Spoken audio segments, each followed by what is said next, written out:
Isi Sumpah Sabtu Palon kembali ke tanah Jawa. Sosok Sabtu Palon dikenal dengan sumpahnya kembali ke tanah Jawa. Terhitung 500 tahun setelah kerajaan Majapahit hancur. Hal itu termaktub dalam bait syair dalam serat Jangka Jayabaya karya Ronggo Warsito. Sumpah itu berkaitan dengan keputusan Prabu Brawijaya V memeluk agama Islam. Sejumlah sumber menyebutkan bahwa Sabtu Palon adalah sosok penasehat spiritual raja terakhir Kerajaan Majapahit setelah sang raja memeluk Islam. Sabtu Palon pun pergi memisahkan diri dan meluapkan sumpah. Dalam sumpah itu, dia menyebutkan akan memporak-porandakan Pulau Jawa. Syair dalam serat tersebut memuat ramalan kehancuran Islam di tanah Jawa. Terhitung setelah 500 tahun keruntuhan Majapahit. Bait ramalan itu dikenal dengan istilah Sabtu Palon Nagih Janji. Dia menganut kepercayaan Budi, yaitu agama Jawa yang berlaku secara turun-temurun. Dia meramalkan kehancuran Islam di tanah Jawa. Dalam ramalannya yang berbunyi, pepes tene nuso tekan janji, yen wis jangkep 500 warso, kepetung jamane Islami, musno bali marang ingsun, gami budi madeg sawiji, yang artinya takdir nusa sampai kepada janji. Jika sudah genap 500 tahun terhitung zaman Islam musnah kembali kepadaku, agama Budi berdiri menjadi satu. Kisah ini pun berkembang menjadi mitos yang masih dipercaya sebagian masyarakat Jawa. Pari Mardiono dalam buku sejarah kelam Majapahit menjelaskan Sabtu Palon memberitahukan tanda-tanda dia akan kembali. Dia bersumpah kembali ke tanah Jawa pada 500 tahun lagi, tepat setelah Majapahit runtuh. Pada masa itu, agama Islam tidak dijalankan paripurna oleh pemeluknya. Oleh sebab itu, ia meramalkan agama Islam akan hancur dan digantikan agama Budi. Jika dihitung sejak keruntuhan kerajaan Majapahit runtuh pada 1478, maka Sabtu Palon diperkirakan kembali pada abad ke-20. Dia bersama anak buahnya akan menguasai tanah Jawa dan mengembangkan agama Budi di Nusantara. Diberitakan sebelumnya, dia diyakini sebagai penguasa tanah Jawa yang berilmu tinggi.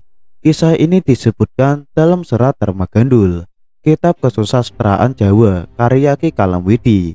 Ini menyebutkan Sabtu Palon sebagai tokoh pewayangan yang bernama Semar. Seorang antropolog bernama Paul Stange dalam penelitiannya pada 1988 menyebutkan Sabtu Palon adalah penjelmaan Semar yang dikenal sebagai Mahaguru di tanah Jawa.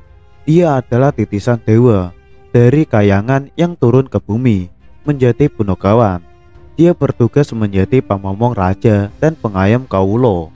Sosok yang satu ini memiliki ketidakdayaan atau kesaktian luar biasa untuk memerintah seluruh makhluk halus di tanah Jawa. Berdasarkan kisah tersebut, sosoknya pun dianggap sebagai makhluk gaib yang melindungi raja-raja di tanah Jawa sejak 525 tahun sebelum Masehi. Apakah benar Semar dan Sabtu Palon adalah orang yang sama? Sosok Sabtu Palon yang disebut sebagai penguasa tanah Jawa sering dikaitkan dengan sosok Semar. Sebagai informasi, Semar diyakini sebagai tokoh mitologi tertua yang diyakini sebagai leluhur orang Jawa. Lantas, siapakah sebenarnya sosok Sabtu Palon? Sabtu Palon dianggap sebagai pandito dan penasehat Prabu Brawijaya V dari kerajaan Majapahit. Namanya disebut dalam serat Dharma Gandul yang ditulis Ki Kalamwidi. Dalam karangan itu, Sabtu Palon disebutkan tidak bisa menerima kudeta terhadap Prabu Brawijaya V oleh tentara Kesultanan Demak dengan bantuan Wali Songo pada 1478. Antropolog Paul Stange dalam penelitiannya pada 1988 menyebutkan Sabtu Palon adalah inkarnasi dari Semar yang dikenal sebagai leluhur orang Jawa. Dia adalah titisan dewa yang turun ke bumi sebagai pamomong raja dan pengayom kaulo. Sosok tersebut sering disandingkan dengan Noyo Genggong. Mereka berdua hadir dalam setiap pemerintahan raja-raja di tanah Jawa selama masa kejayaan kerajaan Hindu dan Buddha. Sebagai informasi kedua, nama itu bukanlah nama asli, melainkan gelar yang diberikan sesuai karakter tugas yang diemban.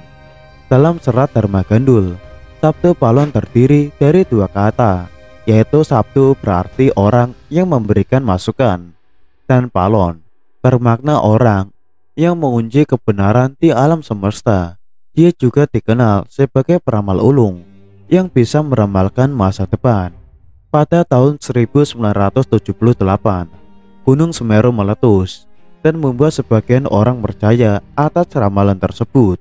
Tokoh ini juga dihormati di kalangan umat Hindu di Jawa serta di kalangan aliran tertentu penghayat kejawen.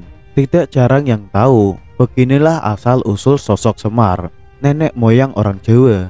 Menguak asal-usul Semar yang dianggap sebagai leluhur tanah Jawa bukanlah hal yang mudah. Pasalnya ada beragam versi cerita tentang tokoh tersebut. Menyebutkan Semar adalah nama tokoh utama Punokawan dalam pewayangan Jawa, Sunda, dan Bali.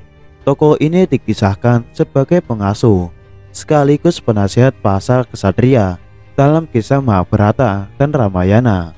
Asal-usul Semar konon ditemukan dalam karya sastra zaman kerajaan Majapahit bertajuk Sudomolo. Dalam kisah itu, Semar disebut sebagai abdi dari Sadewa. Bukan sekadar abdi, dia juga dianggap sosok yang selalu menebar humor untuk memecah ketegangan. Mahendra Sucipto dalam kitab lengkap tokoh-tokoh wayang dan silsilahnya, Semar merupakan titisan Sang Hyang Ismoyo. Suatu ketika, dia diperintahkan turun ke dunia oleh Sang Hyang Tunggal. Hal itu membuatnya yang semula berwajah tampan berubah menjadi buruk-rupa seperti wujud Semar yang dikenal dalam pewayangan. Namun ada juga cerita lain yang menyebut tubuh Semar berubah menjadi besar, gemuk, dan bundar karena menelan gunung. Sementara menurut Dr. G.A.J. dalam buku Dunia Semar karya Ardian Kresna, asal-usul Semar asli dari Jawa. Semar adalah nama leluhur masyarakat Jawa yang bayangannya dipertunjukkan dalam pewayangan yang bersifat religius. Dia juga dianggap sebagai nenek moyang orang Jawa dan tokoh kesayangan dari mitologi religis asli masyarakat Jawa. Nama Semar konon berasal dari bahasa Arab Ismar yang dalam pengucapan dialek Jawa menjadi Semar. Ismar berarti paku yang fungsinya sebagai penguat. Semar juga dijuluki Badranaya. Badra berarti rembulan. Naya artinya wajah atau Nayantaka. Sedangkan Taka berarti pucat. Hal ini menunjukkan Semar memiliki watak seperti rembulan dengan wajah pucat. Artinya Semar tidak mengumbar hawa nafsu. Asal-usul Semar juga berkaitan dengan lambang visualnya. Bentuk wayang Semar yang bulat melambangkan tekad bulat untuk mengabdi kepada kebaikan dan kebenaran. Jari kirinya selalu menunjuk, artinya dia memberikan petunjuk yang benar.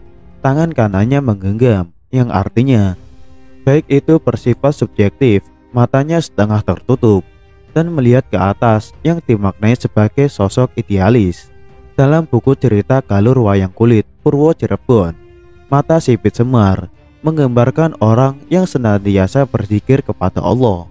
Dagu dan mulutnya diikat dengan rantai sampai kaki yang mengandung makna segala ucapan manusia harus laras dengan perilaku sehari-hari.